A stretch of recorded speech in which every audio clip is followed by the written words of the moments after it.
Hello guys, and welcome back to another video.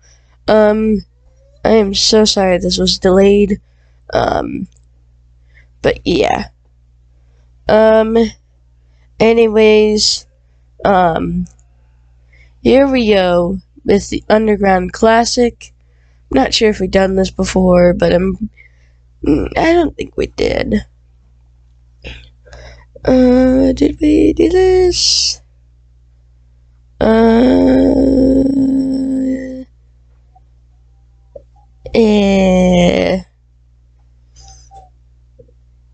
Yeah, I think we've done this before, so yeah. These are the achievements for the 1938 tube stock, though. We do have a special one, though, on the way to St. Ives. Yes, that is right, everyone. This is our first West Cornwall local article, so let's get right into it. Get ready to step back into the 1990s as West Cornwall local. Penzance to St. Austell and St. Ives route by Ribbit Games is coming to Train World 2. We catch up with Ribbit Games to discuss what players can expect from this picturesque West Country route. Hi, would you like to introduce yourself and tell us what your role is at Ribbit Games? Hang on. Hi, would you like to introduce yourself and tell us what your role is at Ribbit Games? Kaya. Hey, I'm Kaya, and I'm a route builder here at Ribbit Games. I've worked for Ribbit for just over a year and have previously worked on Isle of Wight, Rosalini, and the Cathcart Circle. Matt. Hi, I'm Matt. I'm a vehicle artist for Ribbit Games, and I work on creating a lot of vehicles you play today, including the new Class 150-2 in West Cornwall local. And no, it's not the Matt from Dovetail Games. Why did you pick this route to make for Train World 2? Kaya says, we choose this route for its picturesque scenery and the gameplay opportunities it offered. The route features gorgeous coastal views when you leave Penzance before you see dense fields, bustling towns, and industrious areas further along the line towards St. Austell. We also have the St. Ives branch, which is a beautiful little town and very popular for tourists. What rolling stock can the players look forward to? Matt says, the West Cornwall local is releasing with the Class 150-2 and the Class 37-5 and 2 wagons. The wagons are the Turbot, and the Sea Cow. Both locos will offer a lot of operations for driving the Penzance route.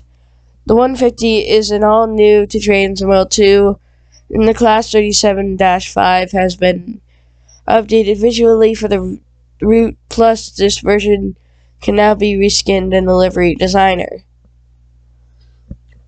How did you start the build process for the Class 150? Matt says, we gathered a lot of reference, including drawings and photographs, of which some of these were actually provided to us by someone who drove the Class 150s. On top of this, we also used surveys which were taken from different periods, as this is a train we have been thinking of making for a while. The surveys would include seeing the train in the yard and at platforms where we could get some form of basic audio. So with all these references in hand, we would then start to model the vehicle, making sure we pay close attention to them. We also received some feedback from drivers when it came to how the Class 150 operated, which was very helpful in the building process. What sort of gameplay can the player expect from this route? Kaya says, the route offers a variety of play styles for all fans. An example is you have a nice relaxing drive similar to the Isle of Wight along the St. Ives branch.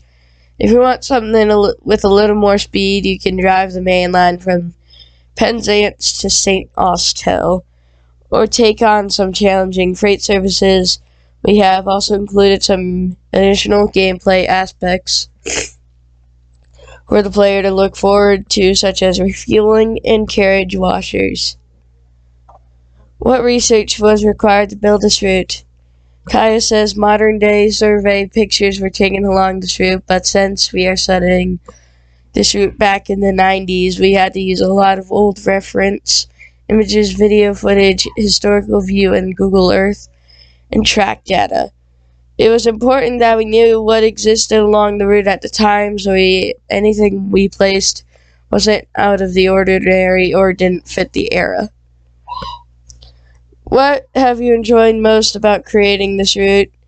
Kaya says, although it did present some challenges, I really enjoyed looking through all the old reference material. The 90s still feels so close, but it's actually over 20 years ago.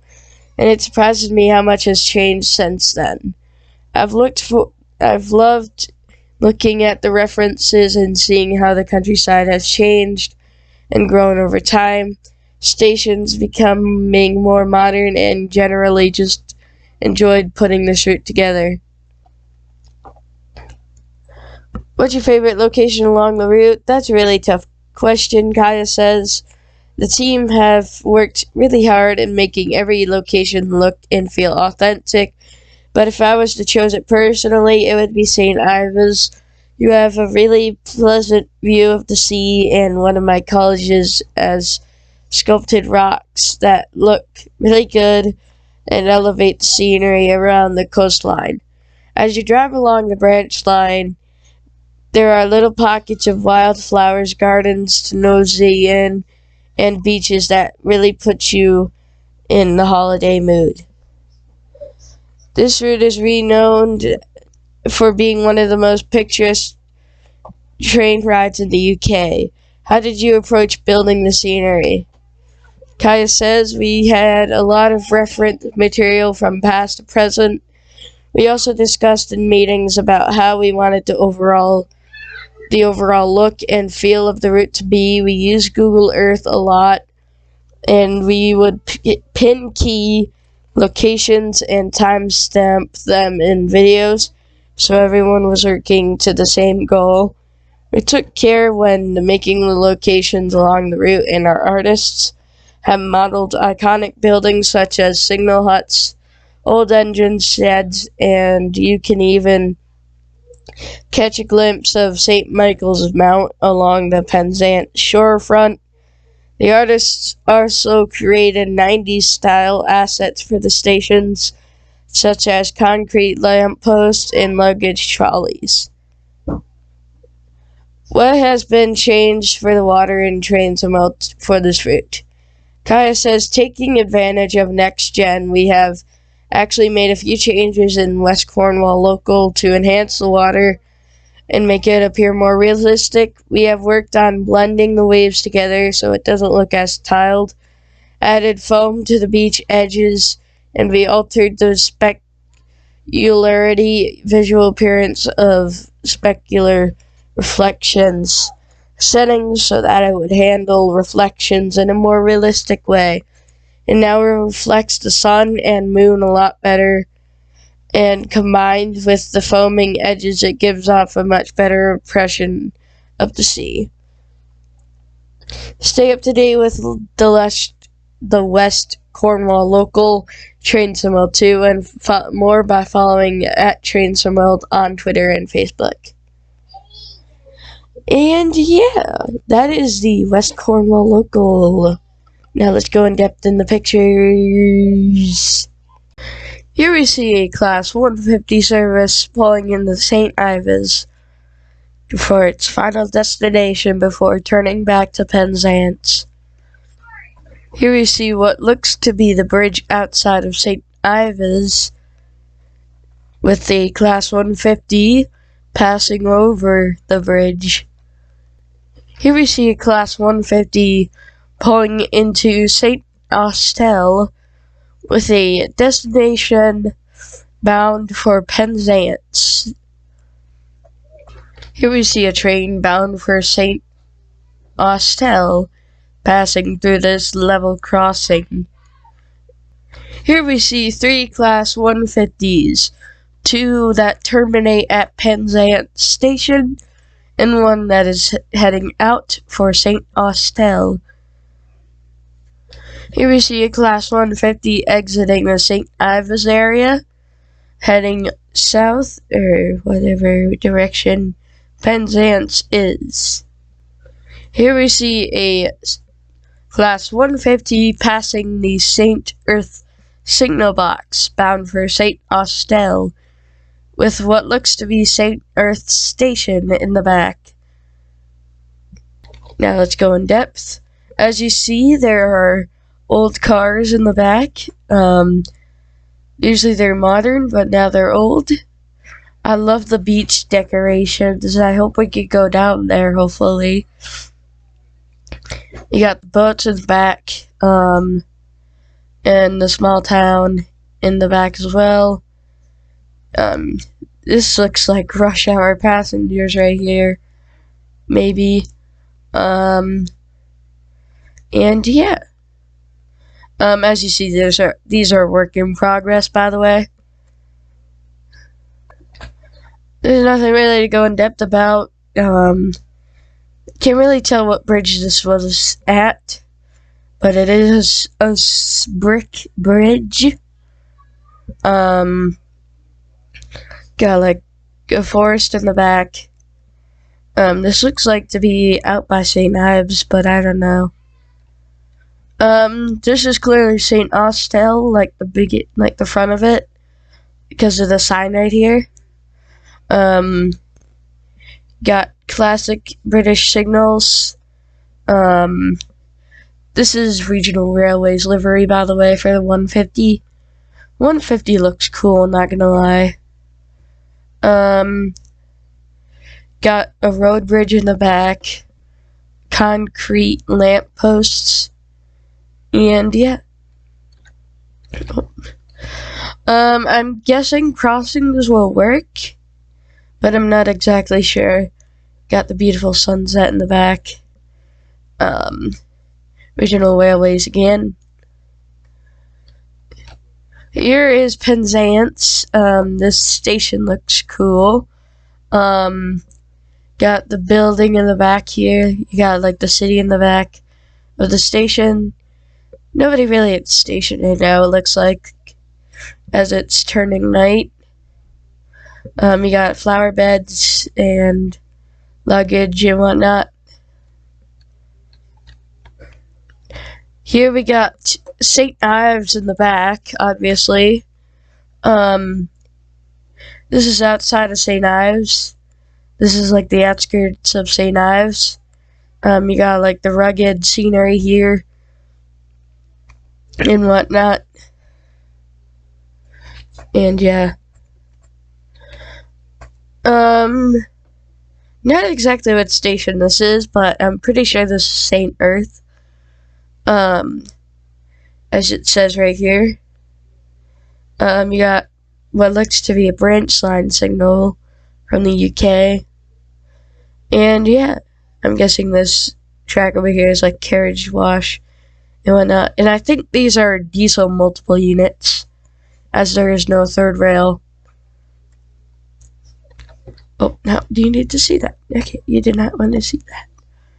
And yeah, more old cars. Anyways, let's move on to like the preview of the 150. Now I'm gonna keep quiet and you can watch this video.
So that was the West Cornwall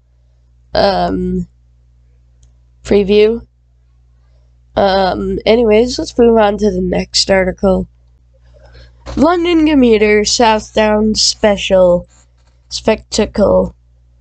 Rush Hour London Commuter is coming to Traceable 2 on October 7th. So that is 5 days. So yeah, this infamous route is steeped in history. Find out more about the unique locations you can experience while on the Brighton mainline as we take a closer look at the railway's landmarks. The ever-busy Brighton mainline that features in the upcoming London and Rush Hour London Commuter has so much history and unique features throughout the route. We thought we would show you some of the most interesting stations, viaducts, and architectural landmarks you will see as you hurtle past them in your Electrostar unit of choice. London Victoria Station Grade 2 listed building.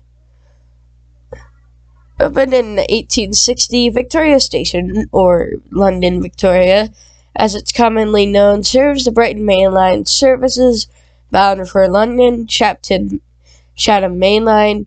Services also started, arriving 2 years later, giving it easier access to the Kent coast.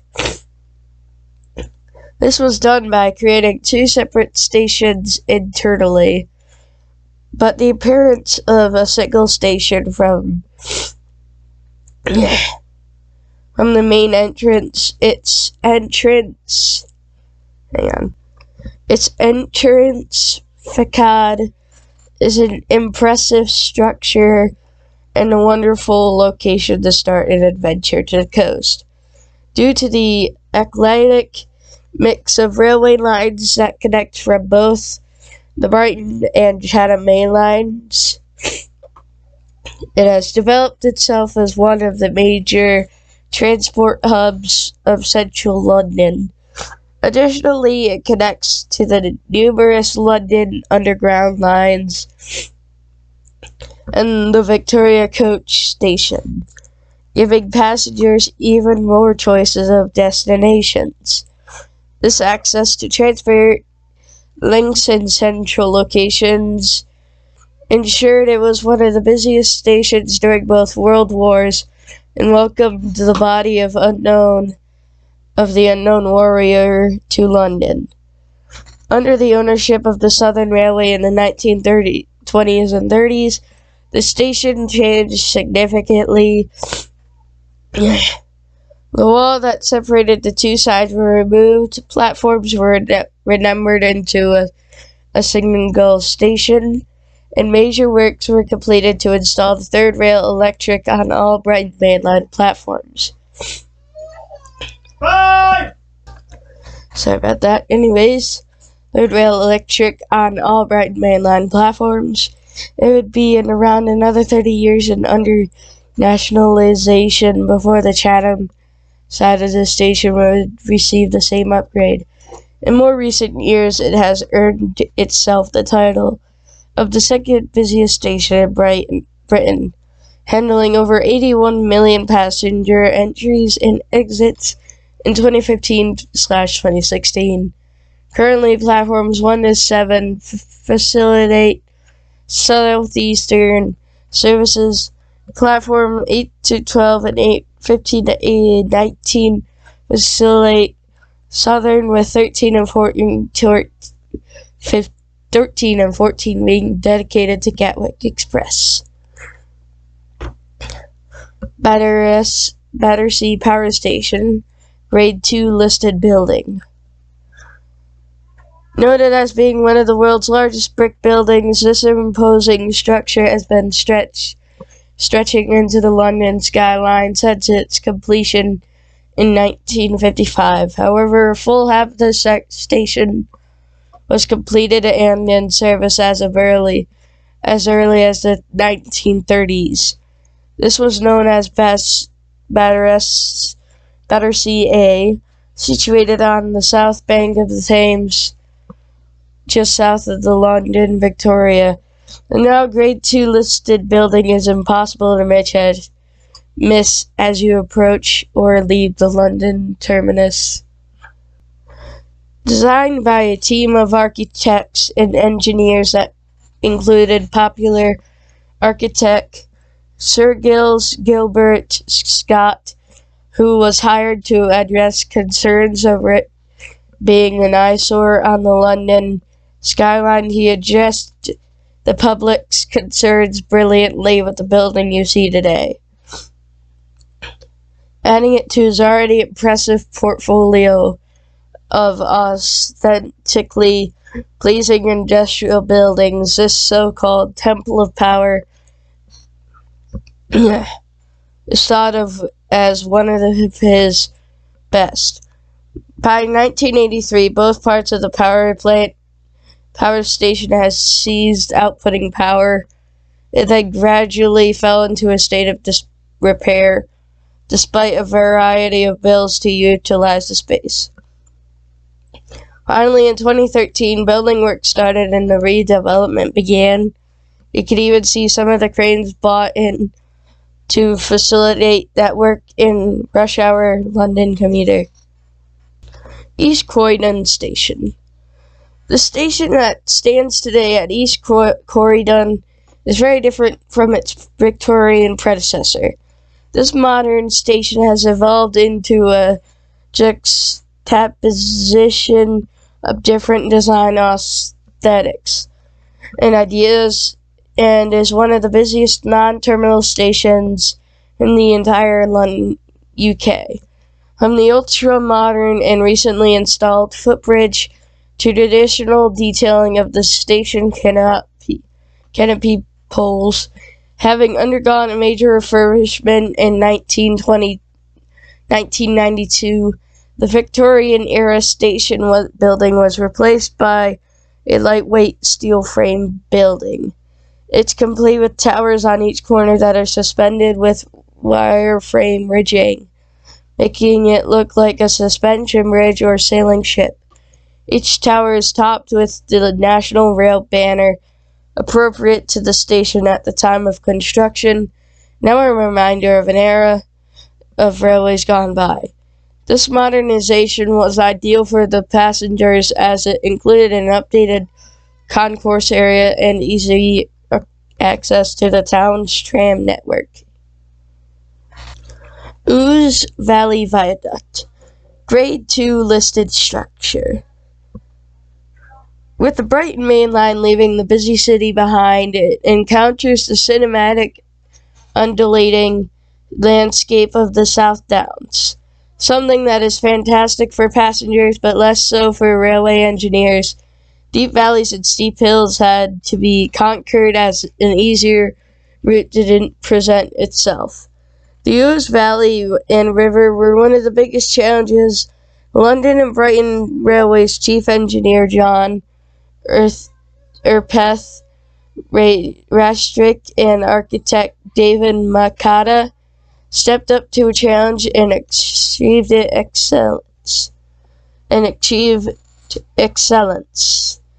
What they created has been described as the most elegant viaduct in Britain.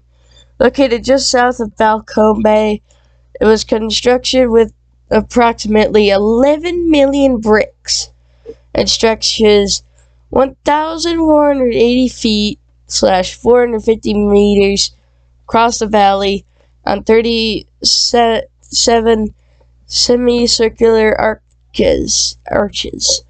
It is framed by 4 small rectangular Italianate pavilions at either end and is completed with classical balustrated parapets, string courses, and pier capes.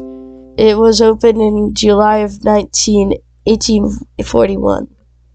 Clayton Tunnel North Portal, Grade 2 listed building. Constructed in 1941 with the signalman's cottage added 8 years later across the top of the tunnel mouth, This incredible tunnel portal is a treat for any railway or architecture enthusiast. Its complex Gothic castle, like us, whatever that word is, are thought to have been designed by its chief engineer, John Urpeth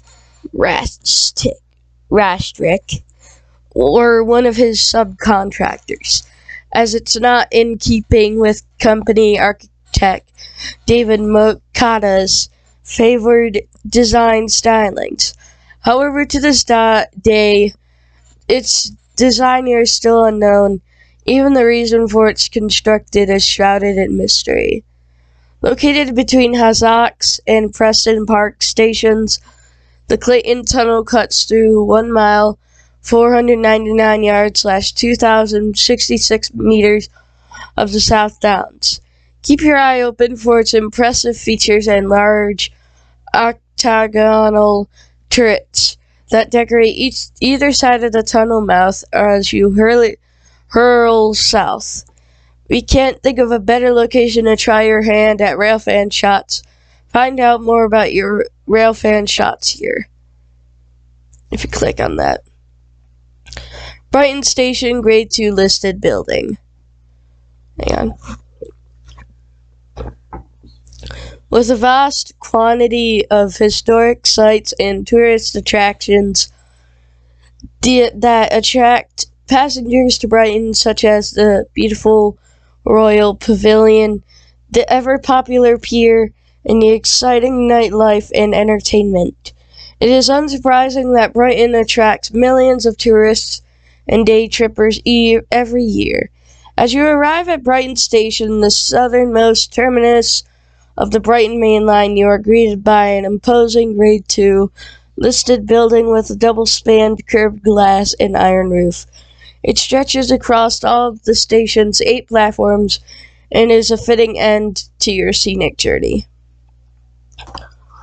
Designed by architect David Mokata as not only the main station for the East Sussex town, but also as the head office of the London and Brighton Railway, it was completed between 1839 and 1840, and followed a similar Italianate style of the Ouse Valley Viaduct.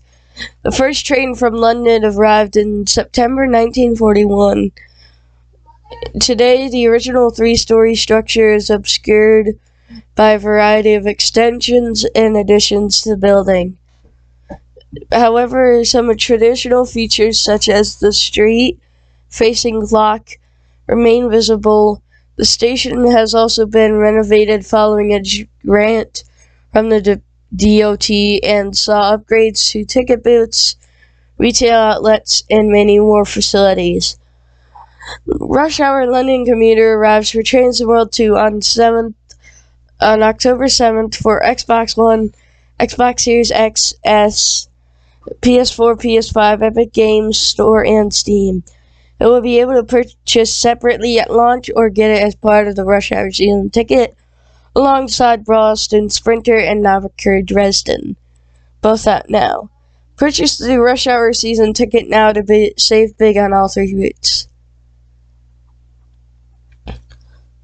Last month, we confirmed that the Meben branch for Navicur Dresden would be added to the route.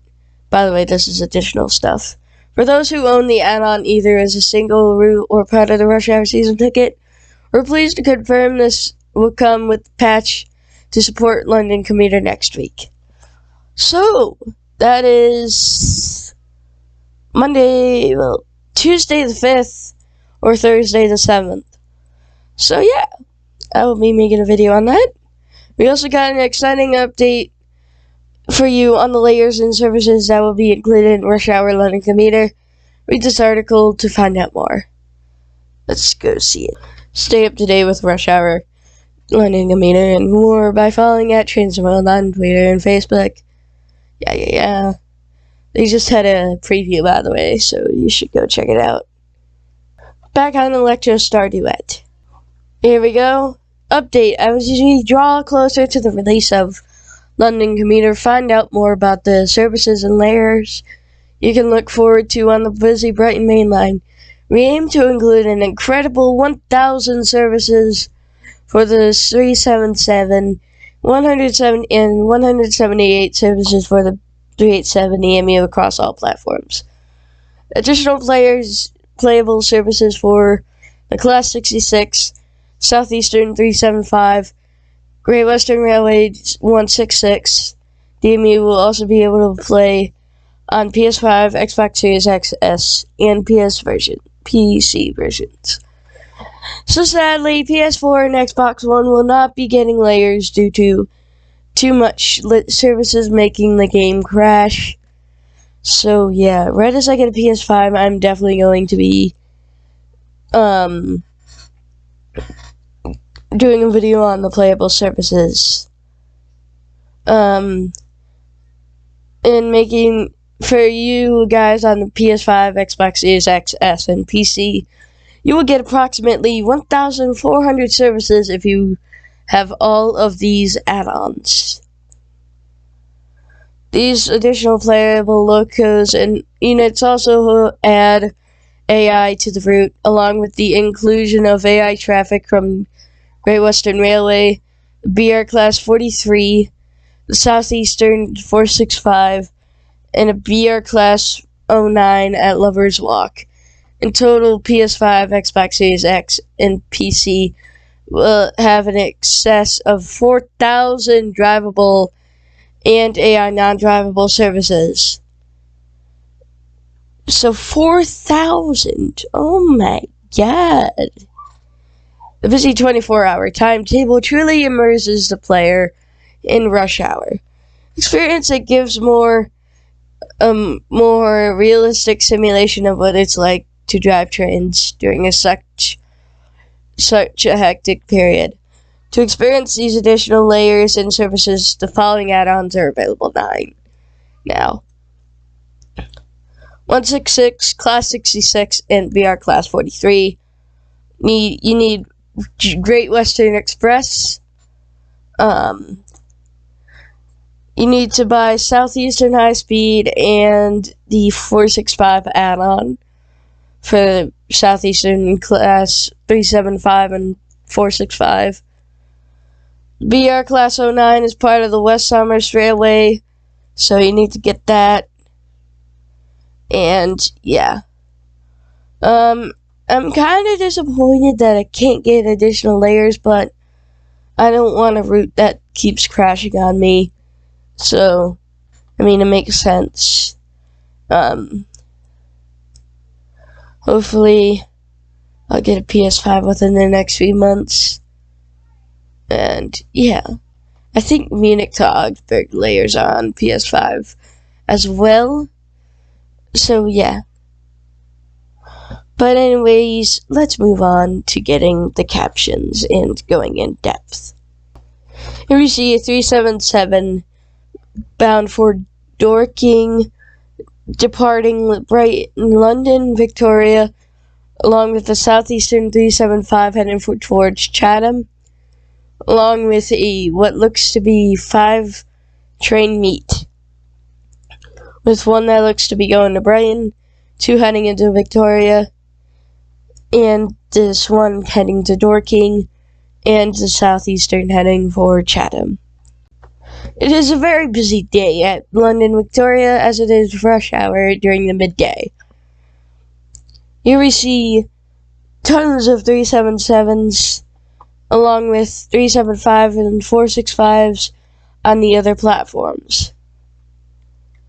Here we are outside that power plant that was being rebuilt, with a 465 heading into London Victoria, along with 237 with a Gatwick Express heading towards Gatwick Airport, and a 377 bound for Brighton, with a 377 bound for London Victoria. Here we see the power plant again during the day, as we see only one 377 service heading towards Brighton Station. Here we are at East Croydon Station, as you see the long footbridge along with a 377 heading for Victoria, one that has terminated here, and one that is heading to Victoria as well. Here we see the bridge that crosses Oise Valley with the 387 in Gatwick Express livery, heading south towards, heading up north towards London, Victoria.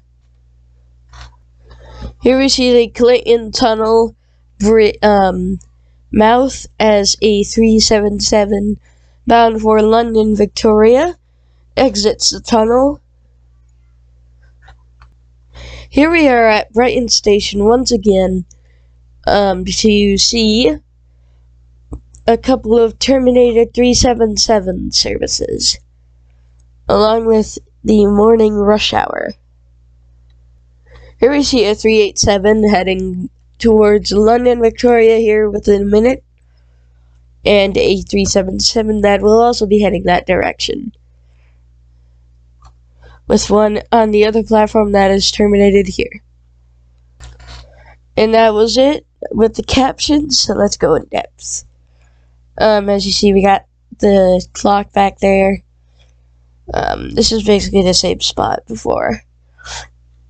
But yeah, if you watched the previous stream, it is extremely busy.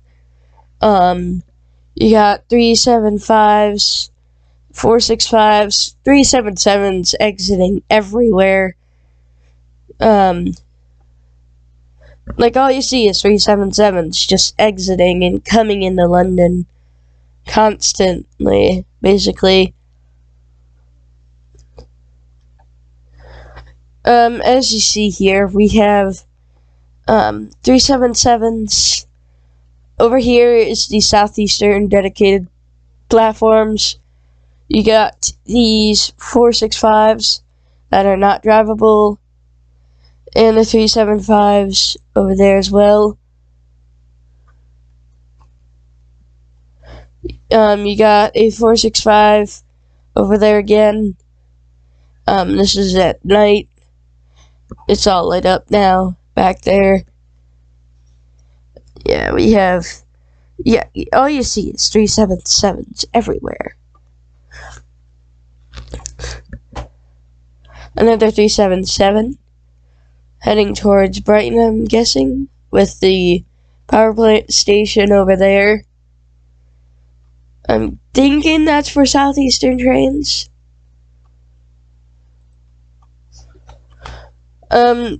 We have East Croydon. The station looks incredibly cool. But yeah. It's incredibly cool. Got like this tall tower in the back. This bridge, there's nothing really to go over, but it is still cool. But an 11 million bricks, oh my goodness. This we don't need to go over really either. Brighton Station looks sort of changed with like the lighting. Like it looks kind of darker in the station. Yeah, it looks sort of darker. But anyways, that is going to conclude this video. If you guys did enjoy, make sure to give this video a like, along with subscribing to the channel. If you do, you will become part of the awesome squad and first 1,000 subscribers club. Also, if you don't want to miss out on any future uploads, make sure to turn on post notifications to be notified of a future post. Anyways, I will see you guys in the next one. Take care.